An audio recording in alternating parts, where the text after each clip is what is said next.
রফিকুল ইসলাম মাদানির দ্বিতীয় বিয়ে নিয়ে সারা বাংলাদেশের মধ্যে একটা তোলপাড় পড়ে গেছে। ওই যে কথায় আছে, যার বিয়ে তার খবর নাই, পাড়ার লোকের ঘুম নাই। এমনটা হয়েছে আরকি।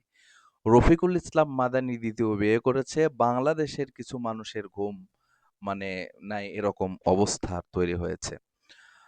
কিভাবে এরকম অবস্থা হয়েছে? অনেকেই অনেক রকম মন্তব্য করতেছেন যে ১ম স্ত্রী রেখে ২য় বিয়ে করলো কেন? এবং এই ২য় বিয়েটার পেছনে আসলে তার অবৈধ সম্পর্কের একটা আ প্রেমের সম্পর্কের একটা মানে অভিমত বা অপবাদ অনেকেই দিচ্ছে। মোট কথা হুজুরেরা কিছু করলেই সেটা নিয়ে একদম মাথা মাতামাতি শুরু হয়ে যায়, প্রিয় দর্শক, সারা দেশে।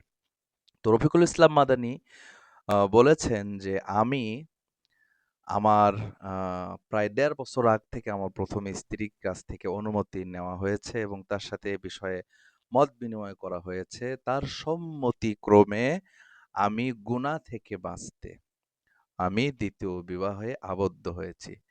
আ এবং আমার এই ২য় বিবাহের ক্ষেত্রে আমার এই ২য় স্ত্রীর সাথে বিবাহের আগ মুহূর্ত পর্যন্ত আমার কোনোদিন যোগাযোগ হয় নাই, কথা হয়নি বা কোনো প্রকারের কোনো সাক্ষাৎ বা কোনো প্রকারের কোনো সম্পর্ক ছিল না। অথচ আ কিছু মানুষ আ বলতেছে যে রফিকুল ইসলাম মাদানি একজন টিকটকারকে বিয়ে করেছে। আ তারপরে আগে থেকে সম্পর্ক, প্রেম-টেম এগুলো ছিল।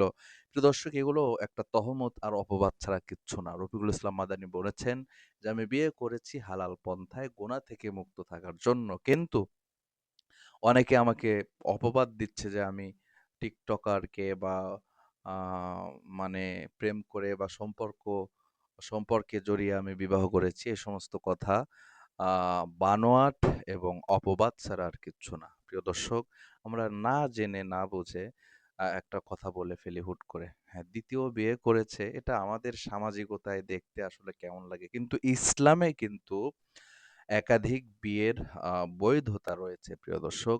সেক্ষেত্রে সে ইসলামিকভাবে কোনো অপরাধমূলক কাজ করে নাই। তো যাই হোক, আ একজন আলেম, আ বিশেষ করে আ হুজুর মানুষ কিছু করলেই সেটা নিয়ে অনেক টালমাটাল শুরু হয়ে যায়। আল্লাহ পাক রব্বুল আলামিন আমাদেরকে সহি বুঝ দান করুক। ভালো থাকবেন সবাই, সুস্থ থাকবেন। দেখা হবে আবারও পরবর্তী ভিডিওতে। যদি আমাদের এই ভিডিওটি ভালো লাগে, অবশ্যই আমাদের চ্যানেলটি সাবস্ক্রাইব করবেন এবং পাশে থাকা বেল আইকনটি ক্লিক করে আমাদের সঙ্গে থাকবেন।